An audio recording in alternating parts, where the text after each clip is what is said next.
शरण त्यों परिहरण निवृत्ति धारणा अरुशुद्धि निंदा गर्हणा ये अष्टविध विष कुंभ है।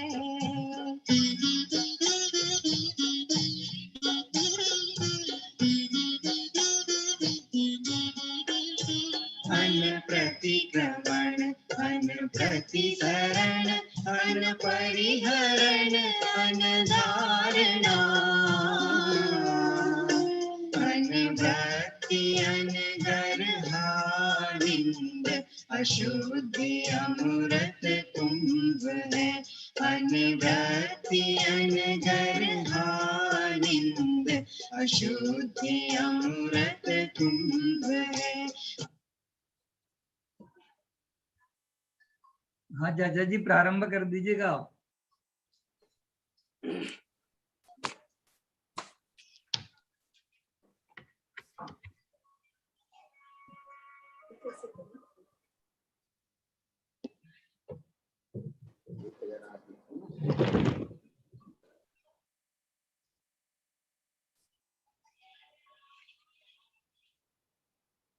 एक मिनट।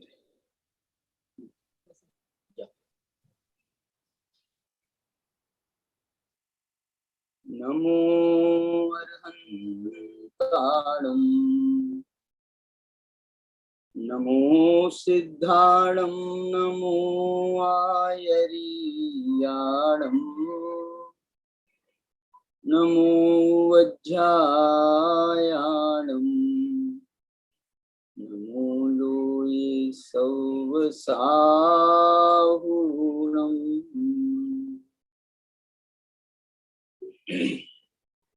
अभिवंदियोन शिरसा अपुन भव कारणं महावीरम् ते सिंपयथ भंगम मग्गम मोक्षस्य वोच्छामि। 158 और 159 गाथा उसका पाठ करते हैं। जो सव संग मुक्को, जैसे नाचार्य की टीका चलाएंगे आज। जो सव संग मुक्को नन्य मनो अपनम सहावेन जानदि पश्यदि नियमम् तो सगचर्यं चरदि जीवो। ये वाली नहीं, वो मंगलायतन से जो छपी है ना, जैसे नाचार्य की टीका, वो वाली चलाना है।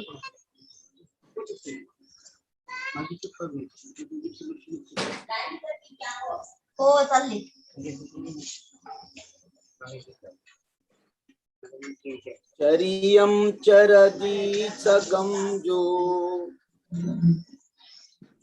पर दौप भाव रही दप्पा दंसनान वियप्पम अभियप्पम चरदिया पादो। ये आवाज आ रही है किसी की तो उनको थोड़ा सा म्यूट कर ले लें। जैसे नाचार्य की टीका आज अपन चलाने चाहते हैं 158 और 59 गाथा की। अभी जो प्रकरण यहाँ पर चल रहा है, प्रकरण चल रहा है स्वचारित्र का, प्रकरण चल रहा है निश्चय मोक्ष मार्ग का, प्रकरण चल रहा है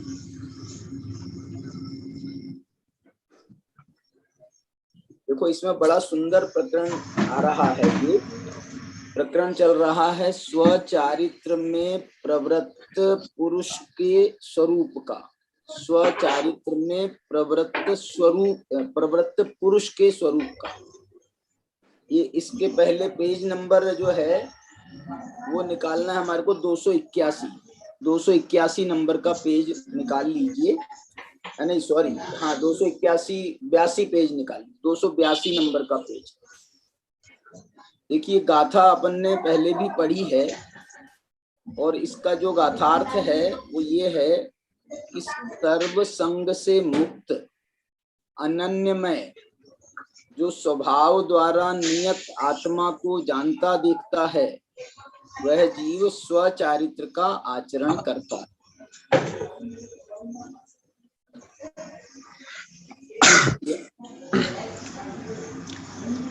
ये आवाज किसकी आ रही है? ये ओम मुक्किरवार जी का अनम्यूट कर दीजिए, म्यूट कर दीजिए। चलिए, हाँ देखिए इसमें स्वचारित्र में प्रवृत्त जो पुरुष है, माने जो शुद्धोपयोग से परिणत है, माने शुद्धोपयोग के समय की ही बात है इसमें। भले ही ज्ञानी धर्मात्मा यदि शुभोपयोग में प्रवर्तन कर रहे हैं, उनकी बात नहीं है, अथवा कैसा कहें छठे गुणस्थानवर्ती मुनिराज की भी बात नहीं है। इसमें सप्तम गुणस्थानवर्ती अथवा उसके ऊपर के गुणस्थानवर्ती मुनि भगवंतों की ही बात है।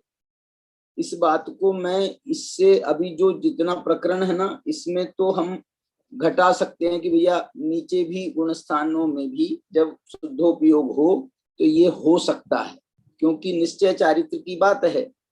लेकिन इन्होंने एक जो आगे जाके टिप्पणी दी है अनन्य मनो में उन्होंने जो टिप्पणी दी है कि कापोत लेश्या प्रभृति, माने कापोत लेश्या तक जो दृष्ट श्रुत और अनुभूत भोगाकांक्षादि समस्त परभावोत्पन्न विकल्प जाल होता है, उससे रहितत्वेन एकाग्र मना।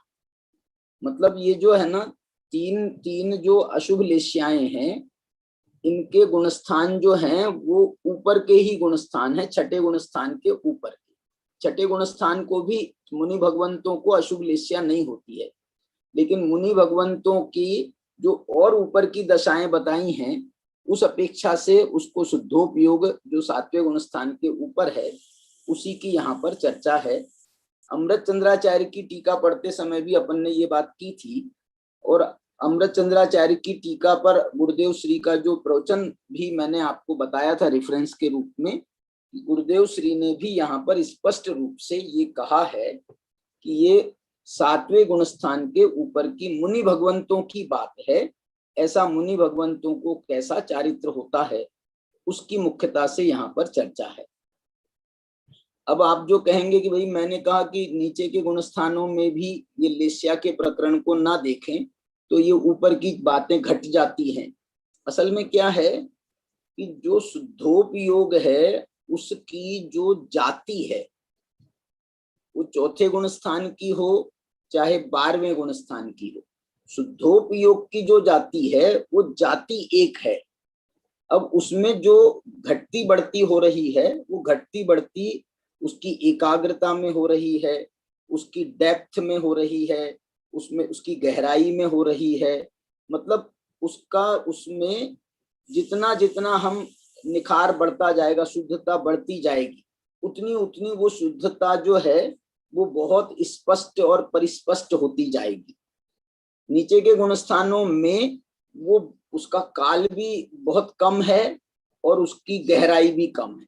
ऊपर के गुणस्थानों में काल भी बढ़ रहा है और गहराई भी बढ़ रही है।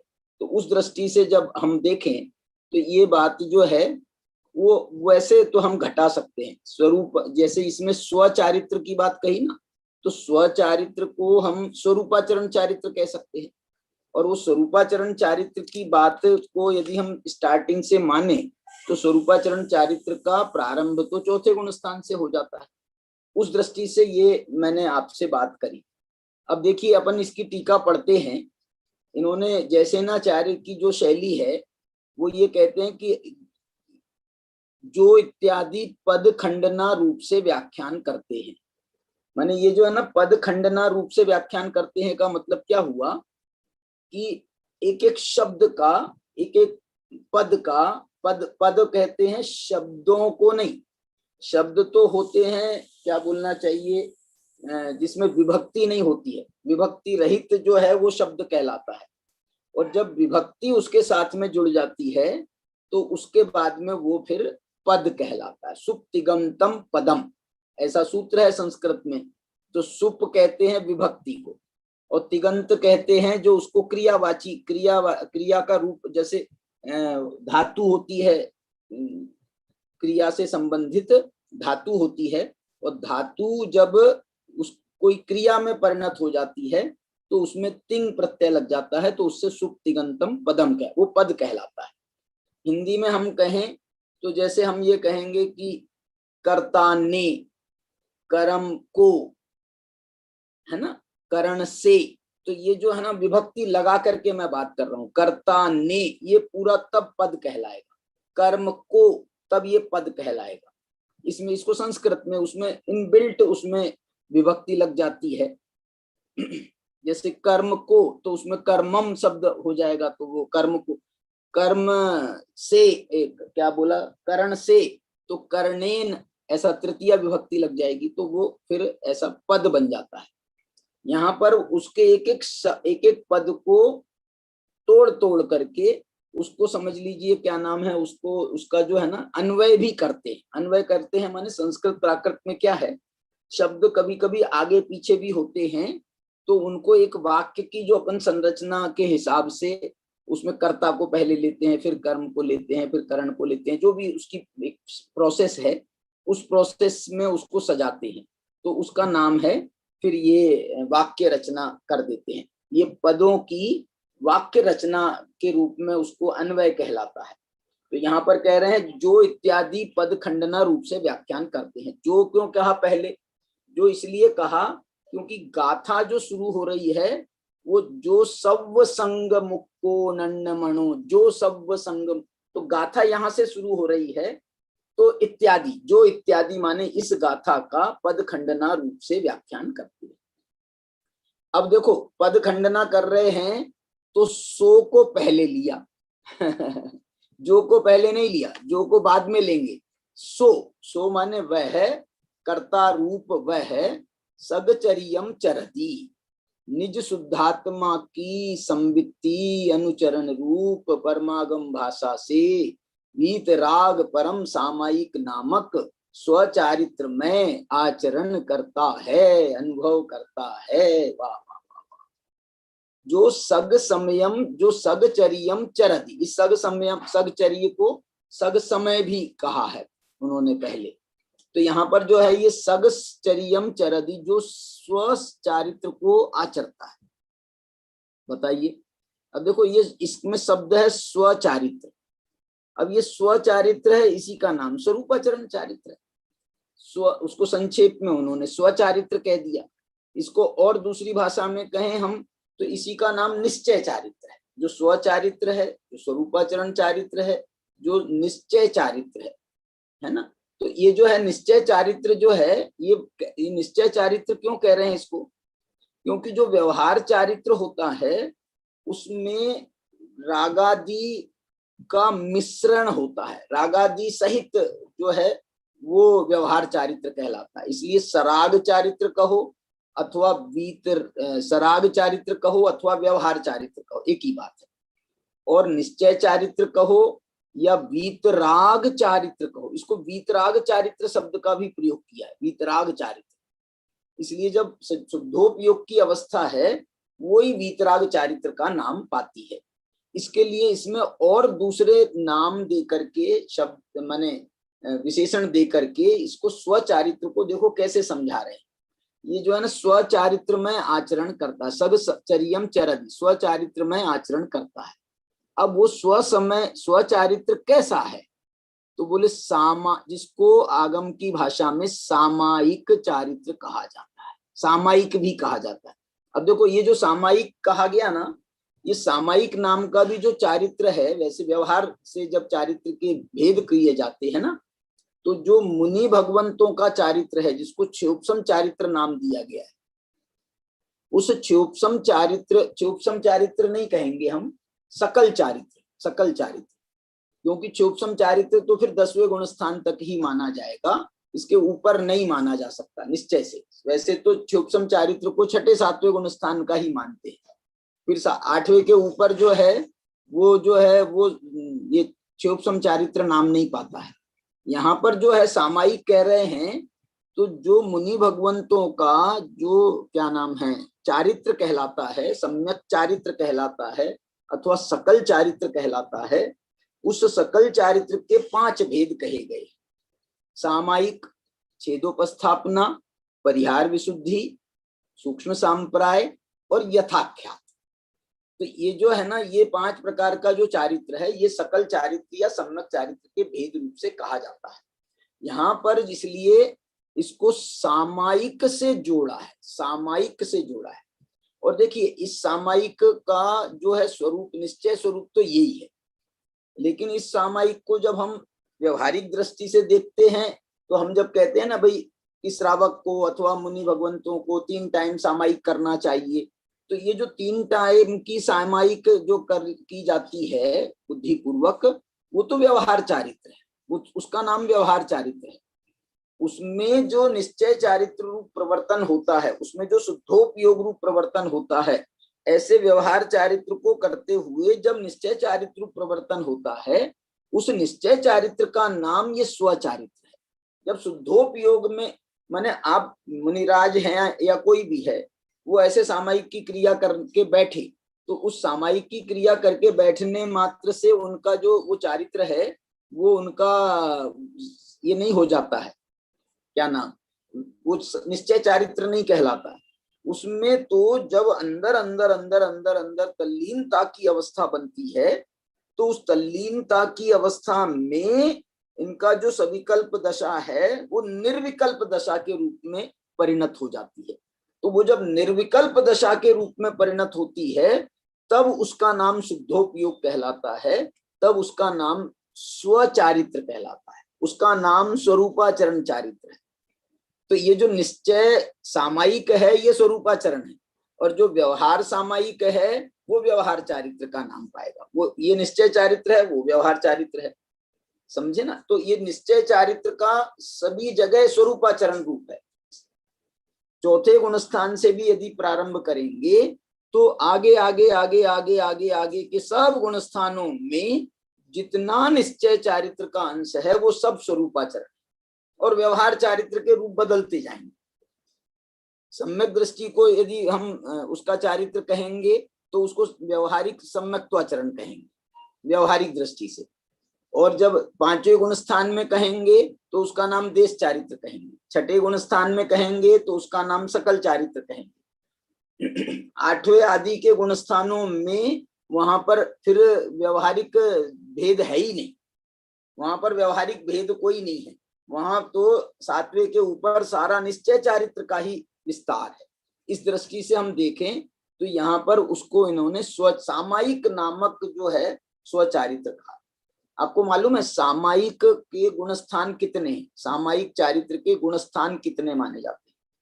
तो सामायिक चारित्र के गुणस्थान 4 माने जाते हैं। सामायिक चारित्र के गुणस्थान में 6वां, 7वां, 8वां और 9वां, ये 4 गुणस्थान जो हैं ये सामायिक चारित्र के माने जाते हैं।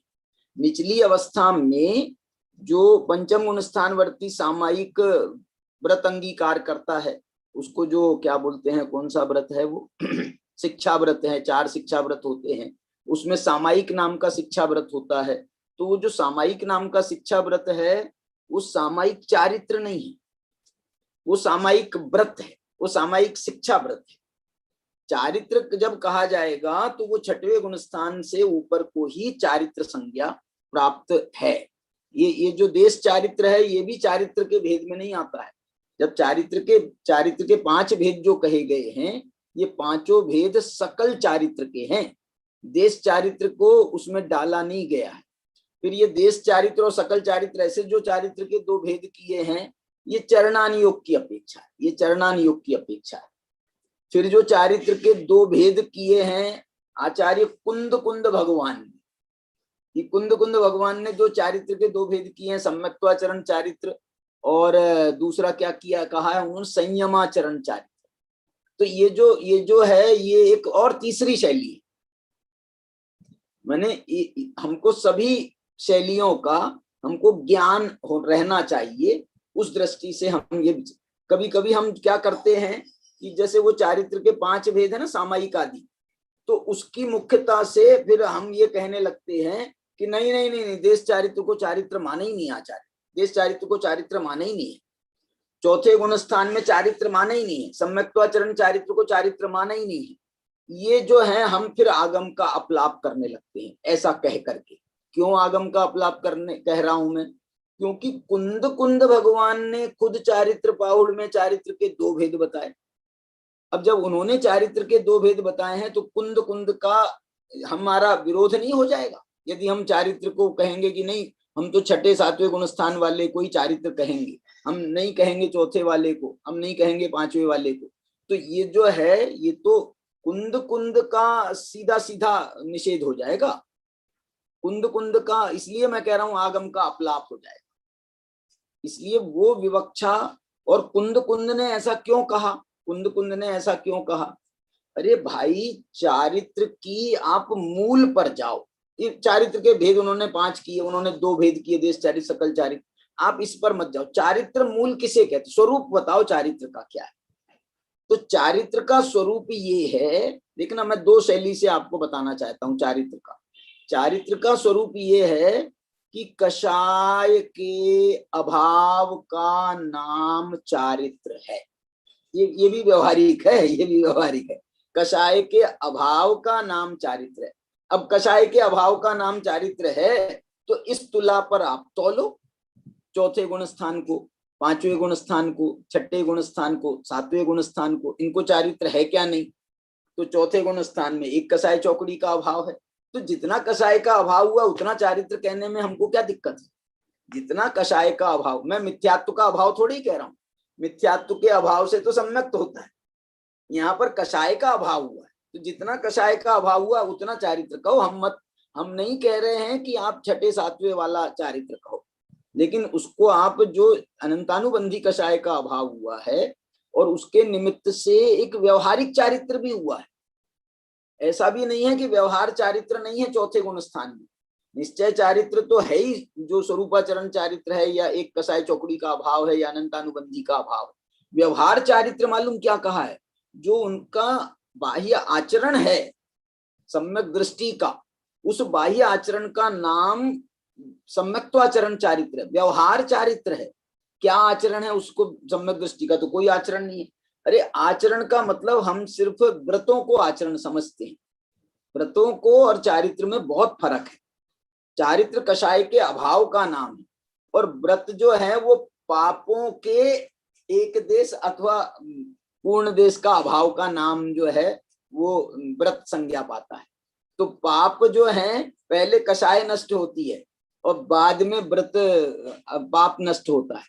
कषाय नष्ट होती है माने पहले माने अनंतानुबंधी कषाय का अभाव हुआ तो भी पाप नष्ट नहीं हुए, इस अपेक्षा से कह रहा हूं। चौथा गुण स्थान हुआ, बिल 5वां हुआ, फिर पापों का अभाव एक देश हुआ, फिर और अनुपात में कषाय का भी अभाव होता है। जहां सम्यक्त्वाचरण चारित्र के लिए एक कषाय का अभाव काफी है, वहीं पर देश चारित्र के लिए 2 कषाय का अभाव चाहिए, सकल चारित्र के लिए 3 कषाय का अभाव चाहिए, माने महाव्रत के लिए 3 कषाय का अभाव आवश्यक है।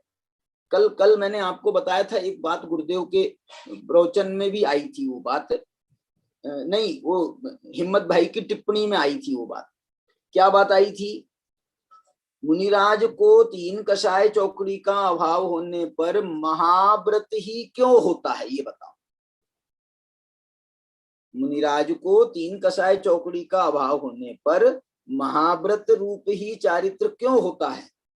तो बोले ये जो है नियम है। क्यों? क्योंकि हठ पूर्वक जो व्रतों का पालन है उसका अभाव, माने सहजता से 28 मूल गुणों को पालन करने का भाव, वो 3 कषाय चौकड़ी के अभाव वाले जीव को ही हो सकता है।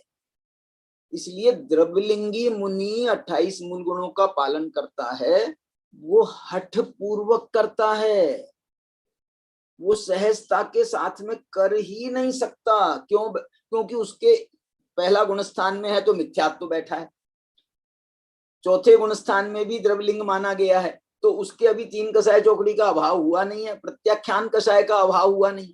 प्रत्याख्यान का मतलब अंदर से जो प्रत्याख्यान का भाव है वो तो हुआ नहीं, प्रत्याख्यान कषाय बैठी है उसको।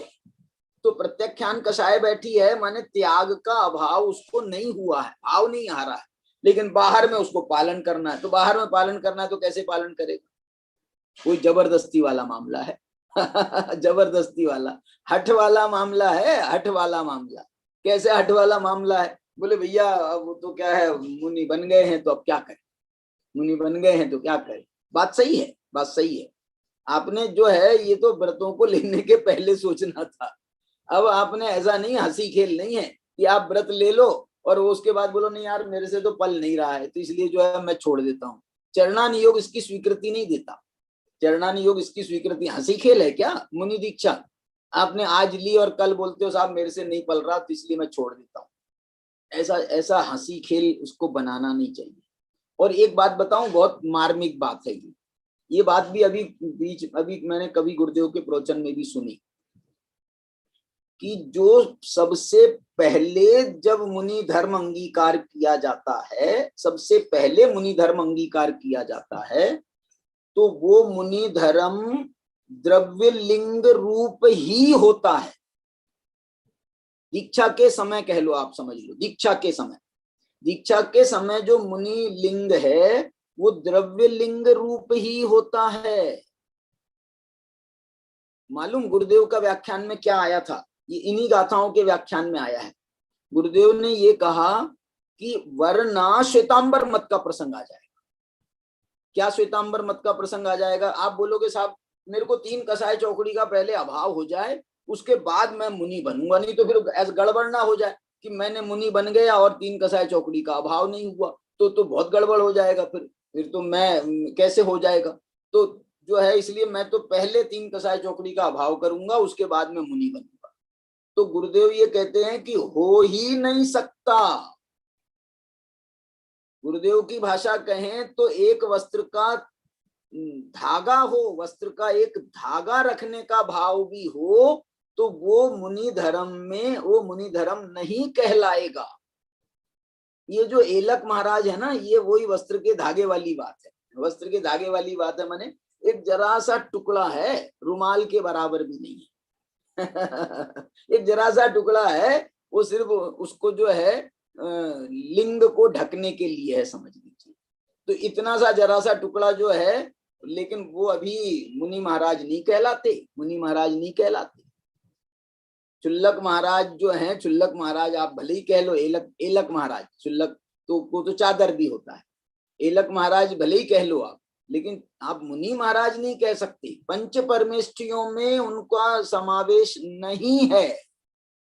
पंच परमेष्ठी में जो समावेश है उसमें चुल्लक एलक भी नहीं आते हैं। आरिकाएं पंच परमेष्ठी में नहीं आती हैं।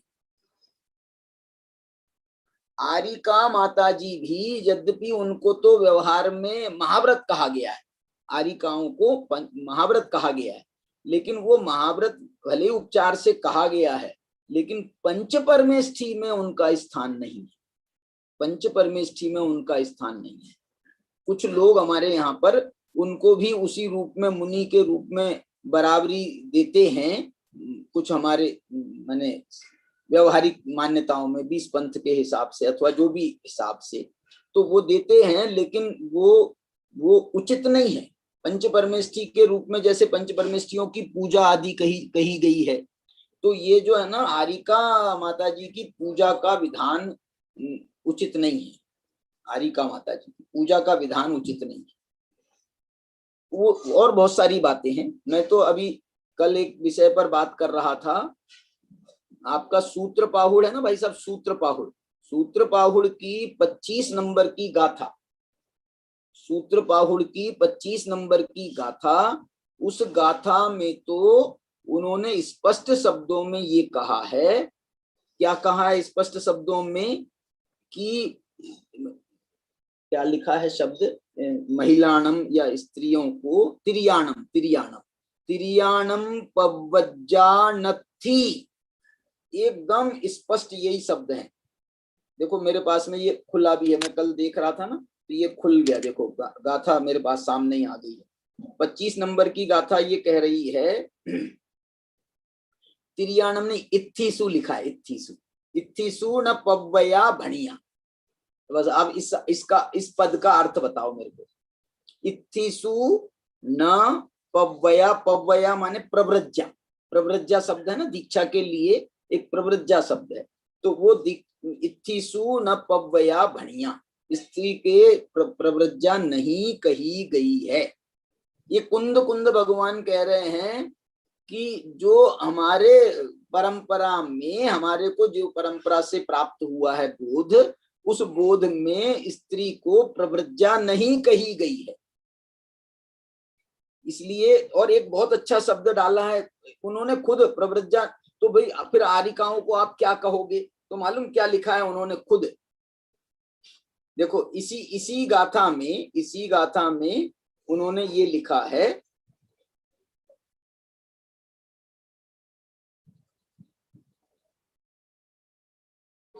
देखो, जैदंसनेन शुद्धा, यद्यपि आरिका माता जी पंचम गुण स्थानवर्ती होने से दंसनेन शुद्धा, सम्यक दर्शन से तो वो शुद्ध हैं, सम्यक दर्शन से तो सहित हैं। सम्यक दर्शन से शुद्ध इसलिए भी कहा गया कि वो उनका चौथा गुण स्थान में ही सम्यक दर्शन हो जाता है, इनका तो पंचम गुण स्थान हो गया, इसलिए वो और विशुद्धता को प्राप्त हो गया है। दर्शन प्रतिमा जो है उसको शुद्ध दर्शन कहा गया है, शुद्ध दर्शन, दर्शन प्रतिमा को पंचम गुण स्थान हो गया ना, तो उसको और विशुद्धता प्राप्त हो जाती है विशेष। तो जय दंसनेन शुद्धा उत्तामज्ञेन सावि संयुक्ता, इसलिए उसको भी मार्ग से संयुक्त तो कहा है। मार्ग से संयुक्त माने मोक्ष मार्ग से, मोक्ष मार्गी उसको कहा जाएगा। मोक्ष मार्गी जो है चौथे गुण स्थान में, जब हम मोक्ष मार्गी कह देते हैं तो ये पंचम गुण स्थानवर्ती को मोक्ष मार्गी कहोगे कि नहीं कहोगे? और सुनो, घोरम चर्य चरितम, और वो आरिका होकर के भले ही घोरम चर्यम चरितम, वो घोर आचरण भी करें, घोर तपस्चरण भी करें, तो भी इत्थिसु न पव्वया भणिया, तो भी स्त्री को, स्त्री कह दिया। स्त्री माने क्या हुआ? स्त्री माने आरिका तो एक विशेष पद है स्त्रियों का, लेकिन यहाँ तो उनने सामान्य के लिए शब्द प्रयोग कर दिया ना, कि स्त्रियों को ही नहीं होती है। जब स्त्रियों को नहीं होती तो आरिकाएं भी तो स्त्रियां ही हैं, कि स्त्री के बाहर थोड़ी हैं। इसलिए जो कह रहे हैं उनको नहीं कही गई है, उनको न पव्वया भणिया। और एक दूसरा इसका अर्थ क्या किया है मालूम? पव्वया का, पव्वया माने एक तो प्रव्रज्या शब्द है, और दूसरा अर्थ ये कहा है न पाप का, क्योंकि वो घोर चारित्र का पालन कर रही है, मार्ग से संयुक्त है, दर्शन से शुद्ध है, इसलिए उसको पाप नहीं कहा है। ये भी एक अर्थ इसका किया गया है। लेकिन जो प्रकरण है ना, प्रकरण है, उस प्रकरण से उसमें उन्होंने और बहुत सारी जगह प्रव्रज्या शब्द डायरेक्ट किया गया है। प्रव्रज्या, ये 24 नंबर की गाथा में प्रव्रज्या शब्द है। 23 नंबर की गाथा में, 23 नंबर की गाथा तक तो वो पुरुषों की चर्चा कर रहे हैं। फिर 24, 25, 24 में मालूम क्यों एक इसका कारण सुनो, इसका कारण कि उनको प्रव्रज्या क्यों नहीं कही गई। किनको?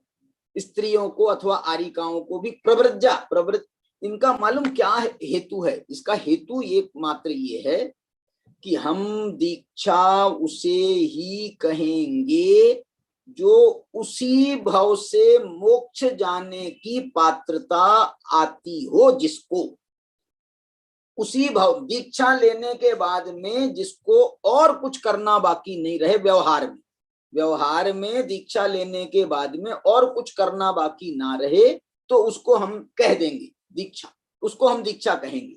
और वो बस अब दीक्षा के बाद में अब और क्या काम रह गया मेरे को बताओ? दीक्षा के बाद में क्या काम रह गया? दीक्षा के बाद में एक काम है केवल ज्ञान, और दूसरा काम है मोक्ष। दीक्षा कल्याणक के बाद में क्या, कौन सा कल्याणक आता है? दीक्षा कल्याणक के बाद में पुनर्दीक्षा कल्याणक आता है कि भाई आपने अभी स्त्री की दीक्षा ली थी आपने, अब जो है पुरुष दीक्षा लो। इसलिए जो है वो दीक्षा जो है उसी को मानी गई है। नग्न दिगंबर अवस्था ही दीक्षा के योग्य है।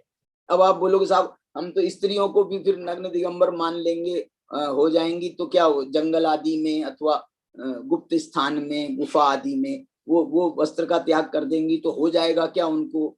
नहीं हो सकता। वो तो ये तो एक तो वस्त्रधारी के अपेक्षा भी है और उनका गुणस्थान भी 5वें गुणस्थान के ऊपर नहीं होता है। और एक व्यवहारिक दृष्टि से जो इसमें प्रॉब्लम माना गया है वो 24 नंबर की गाथा में प्रॉब्लम बताया गया है। देखो मेरा थोड़ा प्रकरण हट करके हो रहा है लेकिन मैं आपको ये गाथा बताना चाह रहा हूँ। क्या 24 नंबर की गाथा क्या कह रही है? लिंगम यतीनम थनंतरे नाहि कक्ष देशेषु भणियो सुहुमो काओ तासिम कह होई पवज्जा। ये कह रहे हैं कि स्त्रियों के लिंग स्थान में, योनि स्थान में, थनंतरे स्तनों के बीच में, ना ही कक्ष देशेषु नाभि के स्थान में, और कक्ष कहते हैं शायद ये कांख इनको कहते हैं, इनके स्थानों में भणियो, देखो दोनों कांखों में, इसको कांख कहते हैं, और भणियो सुहुमो काऊ, वहां पर सूक्ष्म काय रूप जीव रहते हैं। इसलिए तासिम कह होई पवज्जा, इसलिए उनकी प्रवृत्ति कैसे हो सकती है? उनकी प्रवृत्ति कैसे हो सकती है? फिर अभी कल हम एक गोष्ठी में थे तो उसमें वो कह रहे थे कि बोले साहब ऐसे तो पुरुषों के भी जो स्थान है, लिंग आदि के स्थान हैं, वहां भी सूक्ष्म जीव माने गए हैं। तो मैं ये उस समय मैंने उनको कहा नहीं, लेकिन बाद में मेरे को स्वर्णलता ने भी बताया और मुझे भी याद आया कि ये स्त्रियों के तो जितनी बहुलता से होते हैं स्त्रियों के, पुरुषों के बहुत बहुत अल्प मात्रा है, होता है, मना नहीं है।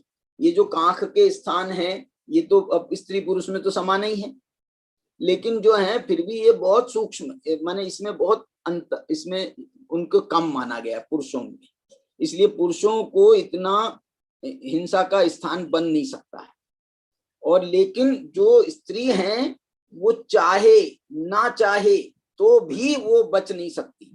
एक इसमें ही गाथा आती है, या आगे एक गाथा आई है, सीधा शब्द लिखा है एक बहुत अच्छा, वो शब्द ये है, क्यों स्त्री को दीक्षा नहीं हो सकती, क्यों स्त्री को दीक्षा नहीं हो सकती? तो मासिक धम्मो विज्जति, ऐसा शब्द प्रयोग, उनके मासिक धर्म पाया जाता है। अब मासिक धर्म पाया जाता है माने आपके महीने में 3, 4, 5 दिन तो आप ऐसे बिल्कुल बेसुध हो जाते हैं। बहुत बहुत कष्ट होता है, अनेक महिलाओं को बहुत कष्ट होता है, बेसुध अवस्था हो जाती है। तो आपका क्या व्रत पलेगा उसमें, महाव्रत क्या पलेगा? तो बोले उतने दिनों के लिए आप मत मानना। अरे ऐसा होता है क्या? अब 4 दिन के लिए नहीं मानेंगे, फिर 5 दिन के लिए, फिर 20 दिन के लिए मान लेंगे, फिर 4 दिन के लिए नहीं मानेंगे, फिर ऐसा चलता रहेगा। तो जो अवस्था है, जो अवस्था में जो उस पर्यायगत योग्यता है, आप बोलोगे साहब आप तो साहब ये स्त्री पुरुष का भेद कर रहे हो, ये तो बड़ा जो है वर्तमान समय तो स्त्री पुरुष को बराबर करने का है। मैंने बोला तुम अपने ऑफिस में बराबर से काम दे देना, लेकिन जो काम ना जैसा नहीं होता है उसमें आप जबरदस्ती कैसे कर सकते हो कि भाई नहीं पुरुष स्त्री को तो, स्त्री और पुरुष को हम बराबर का दर्जा देंगे। अभिषेक आदि की चर्चा बहुत चल रही है आजकल कि साहब स्त्रियों को भी अभिषेक करने का दर्जा मिलना चाहिए, स्त्रियों को भी अभिषेक का दर्जा मिलना चाहिए, बहुत चर्चा चल रही है। तो जो है इस दृष्टि से हमको बहुत विचार करना पड़ेगा। चलिए, हाँ ये हमारे अरुण जी कुछ कह रहे हैं, अरुण जी ने हाथ ऊंचा किया था, और दूसरा जो है हमारे इनने भी किया है, नवल गुंड जी ने भी। बोलिए भाई साहब,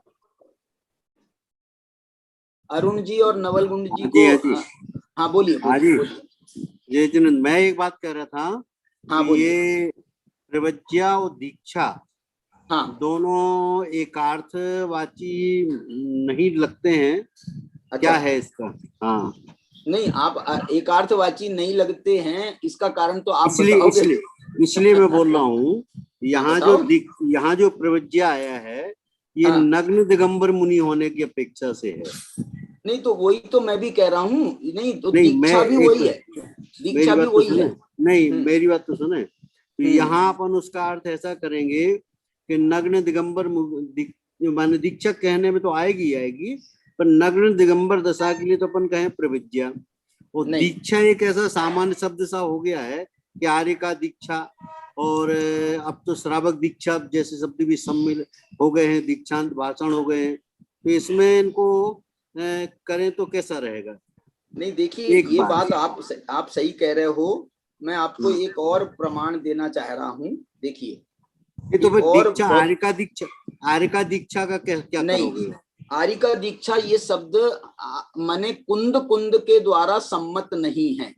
कुंद कुंद तो ने स्पष्ट, सुनो, लिंग तो सुनो माने सही। ही है उन्होंने, आर्य का लिंग, नहीं, लिंग तो लिंग माने और ही है दीक्षा आर्य का का। बहुत फर्क है ना। लिंग मानना अलग बात है। लिंग तो उनका भी माना है, श्रावकों का भी माना है, क्षुल्लक नहीं एलक तो का। उसको वही जो दीक्षा तो जो पंच महाव्रत धारण करेंगे, उपचार से मुनिपना उनको कहा जाता है, तो दीक्षा मंजूर है। शब्द तो ही संबोधित है। नहीं नहीं नहीं नहीं है, उसमें जो है उन्होंने ये तो कहा उसको क्या है, कहोगे, उस विधि व्रत को क्या व्रत कहोगे आप? व्रत व्रत, ये आर्य का व्रत है, ये आर्य का व्रत है, ये आर्य का दीक्षा नहीं है। ये मेरे ख्याल से ऐसा तो स्पष्ट नहीं ऐसे, मगर प्रथमानियोग की शैली में तो दीक्षा शब्द आता है, तो उन्हें नहीं। दीक्षा मैं यही कह रहा धारण हूँ, के। मेरा ये कहना है कि कुंद कुंद ने निषेध किया है। मैं नहीं कह रहा हूँ कि प्रथमान योग में नहीं आता और दूसरी जगह नहीं कहा गया है। मैं दूसरी तो जगह की बात नहीं कर रहा हूँ। मैं मेरा फिर से सुनो तो सही, मैं आपकी बात मान तो रहा हूँ, सुन तो सही। मैं ये कहना चाह रहा हूँ कि कुंद कुंद मना कर रहे हैं। कुंद कुंद के मना करने के बाद में भी अब कोई उसका प्रयोग करे तो अब हमारे तो सर माथे हैं भैया, सब प्रथमान योग के, वो भी नहीं मुनि हैं, वो भी आचार्य हैं, सब सर माथे हैं। तो जब वो फिर लिंग बनाया तो कोई विधि तो होगी उनको, वो लिंग का दीक्षा देने की, व्रत, व्रत आप देने की। व्रत को जो है कम क्यों गिन रहे हो? व्रत कम है क्या? देश व्रत कम है क्या भाई? पंचम गुण स्थान वर्ती के उसको देश चारित्र है, व्रत है, उसको कम क्यों गिन रहे हैं? क्षुल्लक एलक भी पंचम गुण स्थान वर्ती हैं, उनको बहुत बड़ा व्रत है, लेकिन वो व्रत है। आप जो हैं आप उसके निकट पहुंच गए, आप मुनि धर्म के निकट पहुंच गए, आप उस व्रत, आप दीक्षा के निकट पहुंच गए, आप दीक्षा की बहुत भावना वाले हो गए। अरे क्षुल्लक एलक जो हैं वो दीक्षा की भावना वाले कहलाते हैं। भावना वाले कहलाते हैं माने इच्छाकार करने वाले, इच्छाकार वाले हैं वो।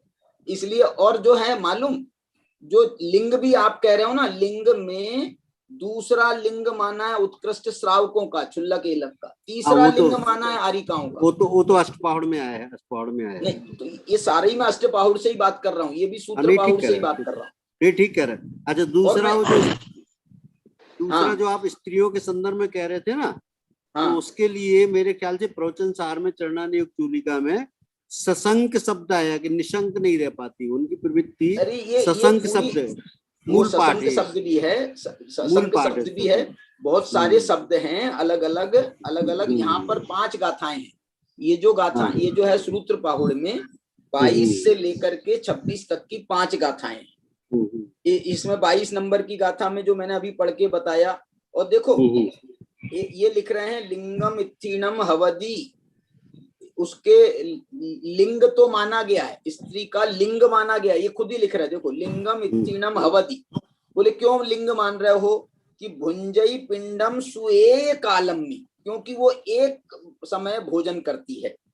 अजीव, और वो अर्जिका नाम का उसका व्रत है, और एक वत्था, और एक वस्त्रधारी है, और लेकिन एक वस्त्रधारी है।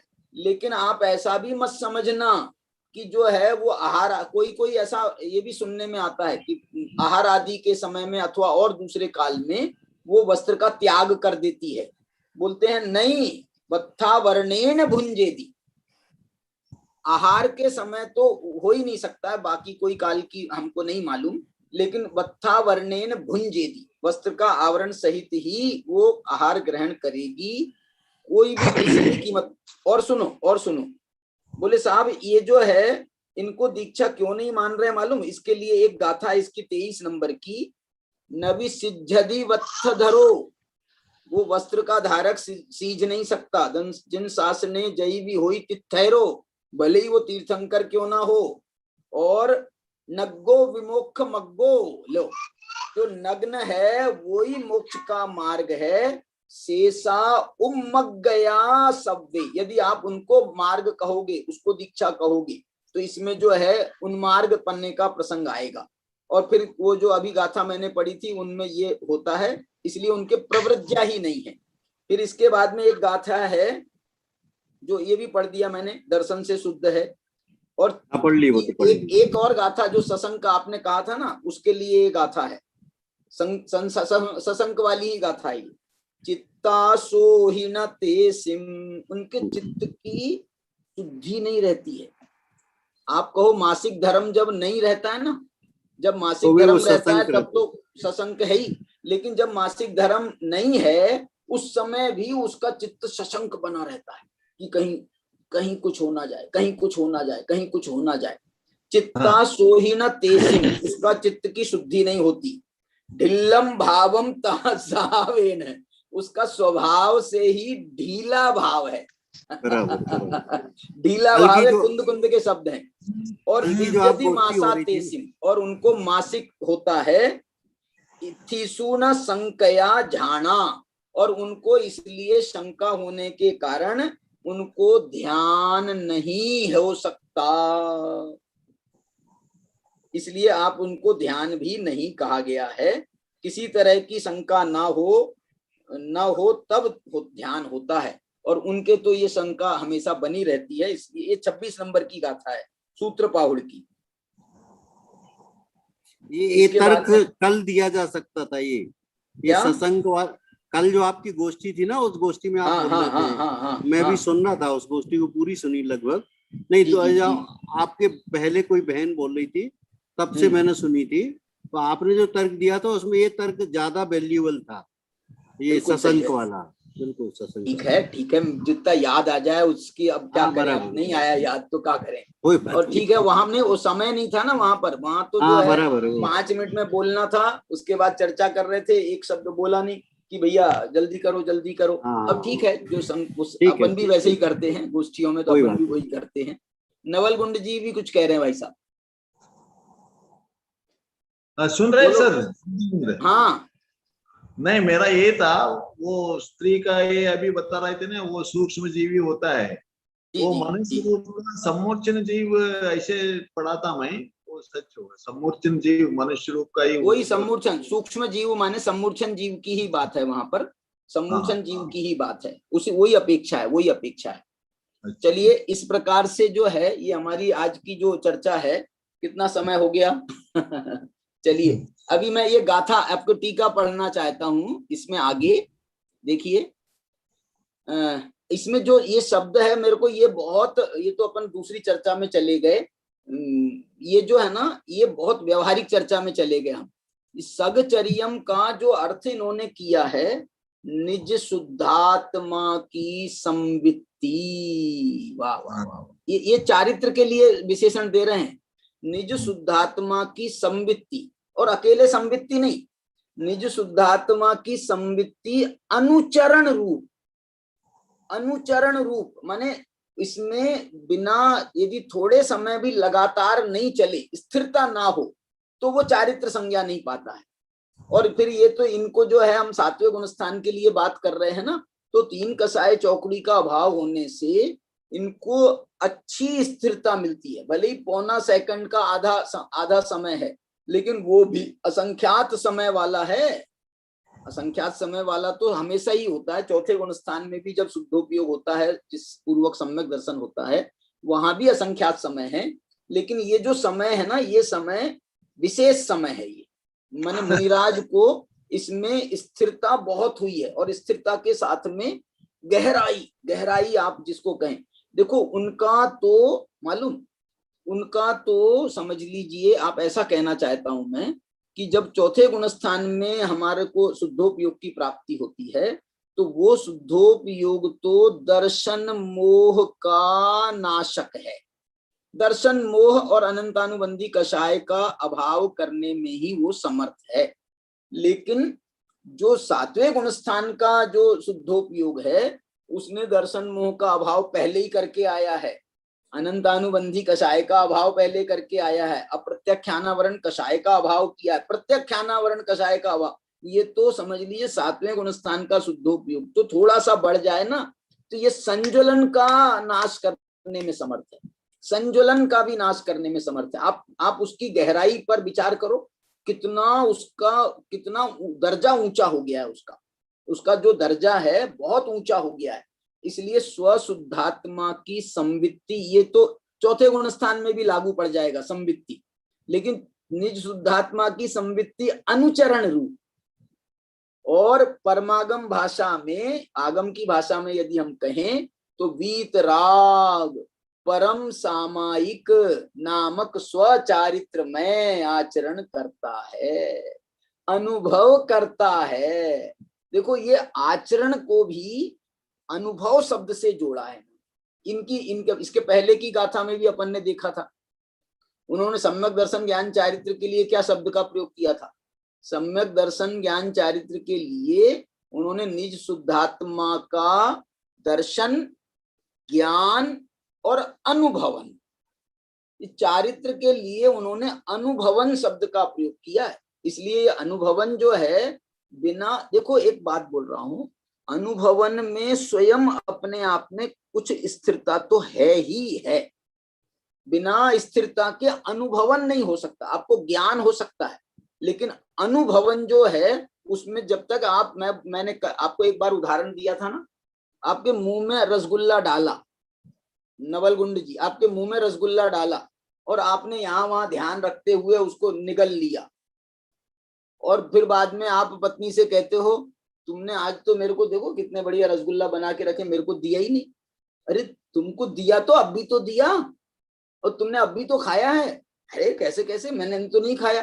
देखो रसगुल्ला खा गया और उसके बाद पता नहीं चला, क्यों? क्योंकि उपयोग दूसरी जगह था और उस पर आपने अनुभवन नहीं किया, उसका अनुभवन नहीं किया। मैं ये कह रहा हूं, आपको तो ज्ञान भी समझ लो भूल गए आप तो, लेकिन अनुभवन तब कहलाता है कि भैया आराम आराम से खाओ, दूसरी चीजों का विचार मत करो, और आराम से खा करके जब खाओगे तो आपको लगेगा, अपन लोक में कहते हैं ना शरीर को लगेगा, यदि आप आराम से खाओगे तो, और ऐसे ही खाओगे चलते फिरते या तो शरीर को नहीं लगेगा, उपयोग यहाँ नहीं रहेगा तो शरीर को नहीं लगेगा। उसी प्रकार की यहाँ पर बात कह रहे हैं कि वो जो संवित्ति है, संवेदन है, वो अनुभवन की संज्ञा जब पाता है तो अनुभवन में चारित्र ही उसमें मुख्य रोल अदा करता है, चारित्र अनुभवन में, नहीं तो वो सम्यक दर्शन कहलाएगा, ज्ञान कहलाएगा।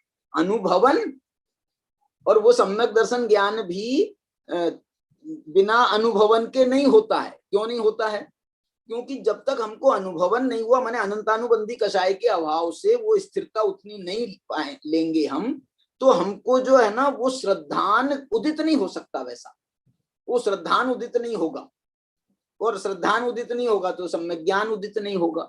इसलिए वो अनुभवन जो है वो चारित्र है। अनंतानुबंधी कषाय का अभाव जो सम्यक्त्व के साथ में होता है वो एक चारित्र का ही, अनुभवन में वो चारित्र का ही रूपक है, और उस चारित्र ने ही समझ लीजिए उस अनुभवन को हम कारण कहते हैं और सम्यक दर्शन को कार्य कहते हैं।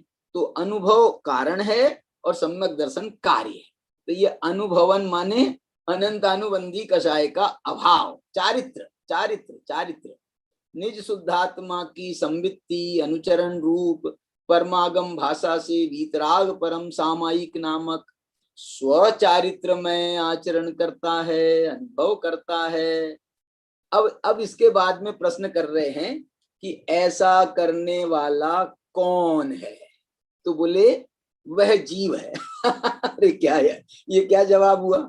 लेकिन उसमें शब्द है ना, मूल गाथा में एक जीवो शब्द भी आया है, तो उन्होंने कहा ये जीव है। उनको उसको पद खंडना से, प्रश्नोत्तर शैली से वो अर्थ कर रहे हैं। अच्छा, फिर पूछ रहे हैं वो जीव कैसा है? तो इस ये जो शब्द है ना, ये भी हमको वहां ले जाता है सातवें गुण स्थान में, छठे सातवें गुण स्थान मुनि धर्म में।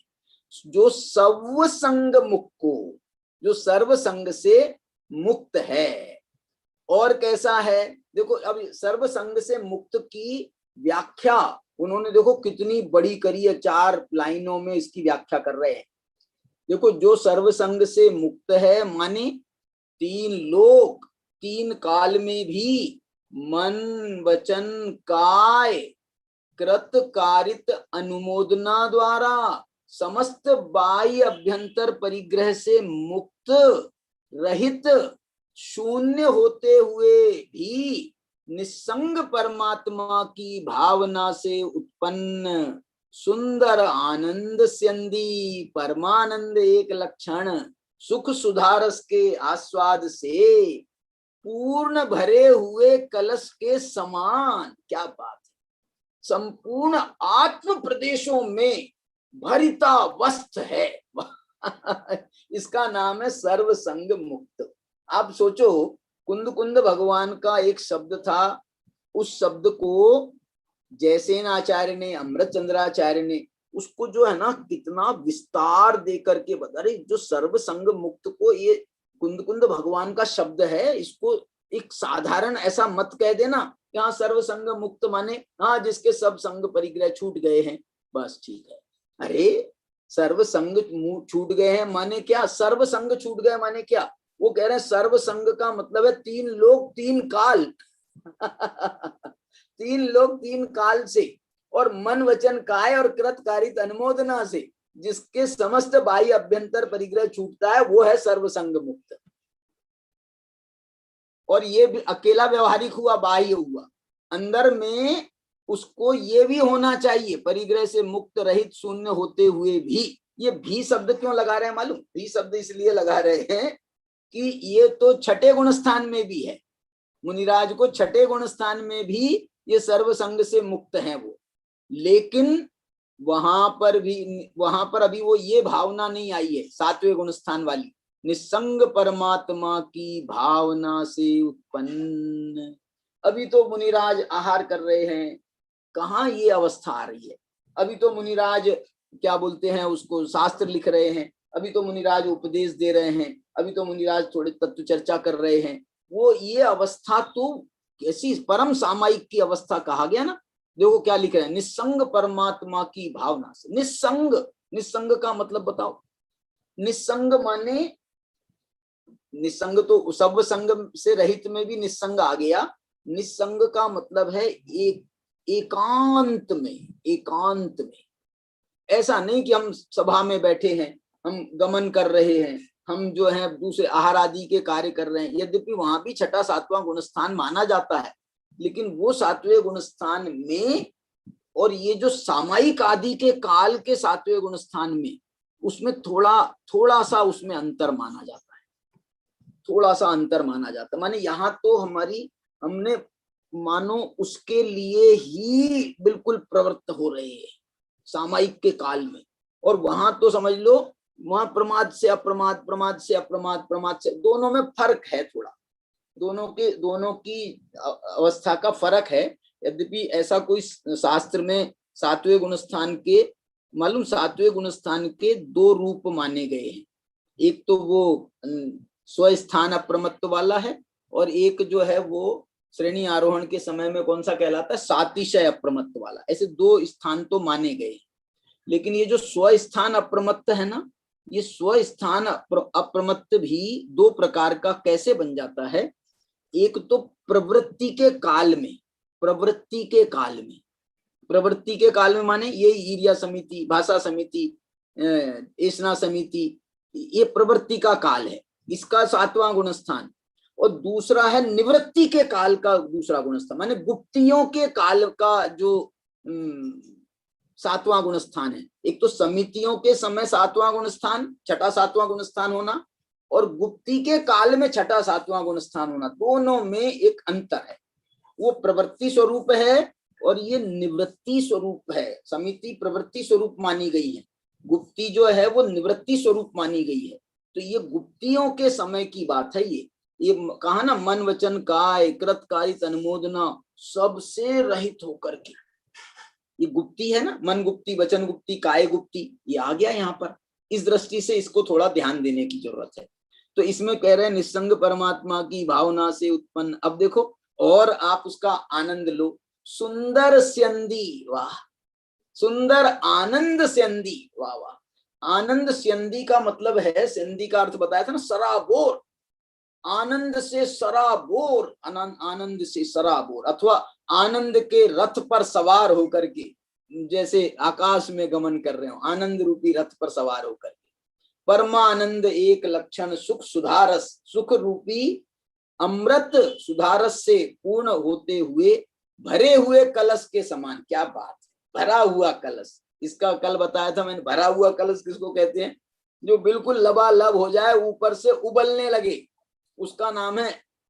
और देखो उसको आगे लेकर ने ये शब्द का प्रयोग किया, आत्म प्रदेशों में भरितावस्थ। मैंने आत्म प्रदेशों को एक घड़े के रूप में इन्होंने बता करके कह रहे हैं कि जैसे घड़ा पूर्ण लबालब पूर्ण कलश, भरा हुआ कलश के समान भरितावस्थ, वो भी जो है आनंद से, जैसे वो आत्मा बिल्कुल भर गया है, भर गया है, भरितावस्थ।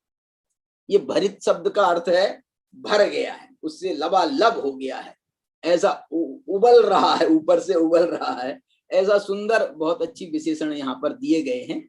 और आगे के विशेषणों की चर्चा अपन अब कल करेंगे। अभी आज का समय अपना पूरा हो गया है, 2 मिनट ज्यादा हो गए हैं, तो अपन आज की चर्चा को यहीं पर विराम देते हैं और आगे की चर्चा हमारी जारी रहेगी। बड़ी सुंदर चर्चा चल रही है स्वचारित्र की।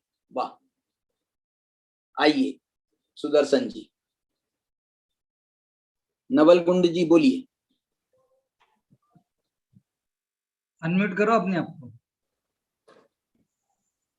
सुन रहे सब? बहुत बढ़िया, बहुत सुंदर, बहुत सुंदर।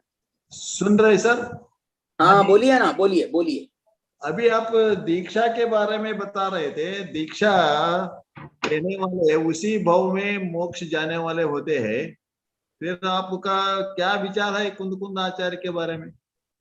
नहीं नहीं नहीं, देखिए मैंने ये वो अवस्था उसी भाव से मोक्ष जाएगा, तद्भव मोक्षगामी नहीं कह रहा हूं मैं।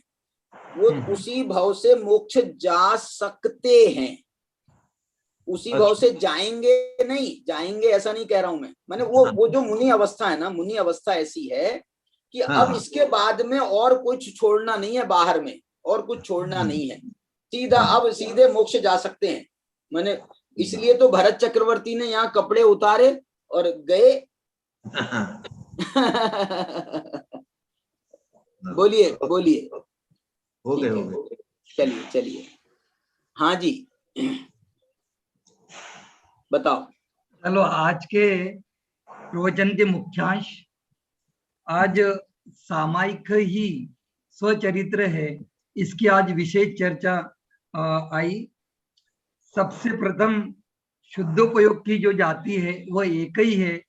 हीनता और अधिकता जो होती है वो परिणामों की अपेक्षा से होती है।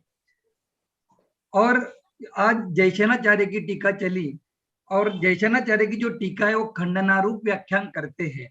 खंडनारूप व्याख्यान बोले तो विभक्ति के साथ पद बनाते हैं, कर्ता ने कर्म को करण से आदि आचार्य बड़ी सुंदर तरीके से व्याख्या करते हैं। फिर आया कि स्वचरित्र किसे कहते हैं, तो कहा कि शुद्धोपयोग की जो अवस्था है वही वास्तव में स्वचरित्र है। फिर इसी के अंतर्गत चारित्र के भेद आए, सकल चारित्र के जो 5 भेद है उसकी भी एक सामान्य चर्चा आई कि सामायिक, छेदोपस्थापना, परिहार विशुद्धि, सूक्ष्म संप्राय और यथाख्यात, इस प्रकार 5 सकल चारित्र होते हैं। लेकिन आज जो हमारी चर्चा चली वो सामायिक चारित्र पर ही चली। 6वें गुणस्थान के ऊपर जो सामायिक होता है उसे कहते हैं सकल चारित्र। फिर चारित्र का स्वरूप क्या है, चारित्र कहते किसे है, तो कषाय के अभाव का नाम ही चारित्र है। पहले कषाय नष्ट होती है और बाद में पाप नष्ट होते हैं। फिर एक प्रश्न आया था कि मुनिराज के 3 कषाय चौकड़ी का अभाव तो होता है, अभाव होने पर उनको महाव्रत क्यों कहा जाता है, महाव्रती क्यों कहा जाता है? तो फिर आचार्य ने बताया कि उनको जो 28 मूल गुणों का जो पालन उनका होता है वह सहज रूप से होता है। हठपूर्वक व्रतों का वो पालन नहीं करते, सहज रूप से उनके 28 मूल गुणों का पालन होता है। फिर द्रव्यलिंग किसे कहा है कि सर्वप्रथम जो मुनि धर्म अंगीकार किया जाता है वही द्रव्यलिंग होता है। फिर गुरुदेव श्री ने भी इस बात का बहुत अच्छी तरह से खंडन किया कि जो वस्त्र का एक धागा भी यदि रखता हो तो वह मुनि नाम नहीं पाता, अर्थात उनका नाम पंचपरमेष्ठी में नहीं आता, जैसे शुल्लक, एलक, आरिका आदि। फिर हमारी चर्चा थोड़ी और आगे बढ़ी और फिर आचार्य कुंद देव को अष्टपौर के माध्यम से सूत्र पौर की जो 22 से 26 तक गाथाएं आज वाचन हुआ उसकी चर्चा चली। उसमें यह आया कि स्त्रियों को स्त्री की जो चर्या है वो प्रवर्जा क्यों प्राप्त नहीं होती, तो उसमें आया कि इत्तेसु, क्योंकि ये आचार्य के शब्द है, इत्तेसु न पवैया न बनिया, क्योंकि स्त्री को प्रवर्जा नहीं है। क्यों? क्योंकि यद्यपि सम्यक दर्शन से वे शुद्ध है, इसलिए उनको मोक्ष मार्गी तो कहते हैं, लेकिन वो आर्य का भली घोर तपस्चरण करे फिर भी स्त्री को प्रवर्जा नहीं होती, क्योंकि वह एक शब्द आया कि वो सशंक होती है। फिर अंत में सगचर्यम शब्द की व्याख्या आई कि सगचर्यम शब्द का अर्थ क्या है, तो निज शुद्धात्मा की स्थिरता, बिना स्थिरता के अनुभवन नहीं हो सकता। आचार्य ने स्वचरित्रों को ही अनुभवन कहा है, अर्थात सगचर्य कहा है। फिर निसंग का अर्थ क्या है कि निसंग का अर्थ यहाँ पर एकांत लेना है। फिर छठवां गुणस्थान जो है वो प्रवृत्ति काल रूप है, अर्थात वहां समिति की मुख्यता होती है, और सात्विक गुणस्थान जो निवृत्ति काल है वहां गुप्ती जो प्रवृत्ति स्वरूप है उसकी मुख्यता होती है। फिर अंत में एक भरित अवस्थ जो शब्द आया उसका बहुत सुंदर व्याख्यान हुआ कि भर गया है, लबालब भर गया है, कि वह शुद्धात्मा अपने आनंद से लबालब भर गया है। ऐसी शुद्धात्मा की चर्या करना ही वास्तव में स्वचरित्र है। इस प्रकार आज के प्रवचन का सारांश और मुख्यांश। बहुत सुंदर, बहुत सुंदर, बहुत सुंदर, पूरे पॉइंट्स कवर हुए हैं, बहुत अच्छी चर्चा। चलिए जिनवाणी स्तुति के लिए आप ही कराइए। दर्शन। हाँ जी। अनंत धर्मनस्तत्वं पश्यन्ति प्रत्यगात्मन अनेकांतमयी मूर्ति नित्यमेव प्रकाशताम्। जिनवाणी के ज्ञान से सूझे लोकालोक, सोवानी मस्तक नमो सदा देत हूँ लोक। 3 बार नमोकार मंत्र।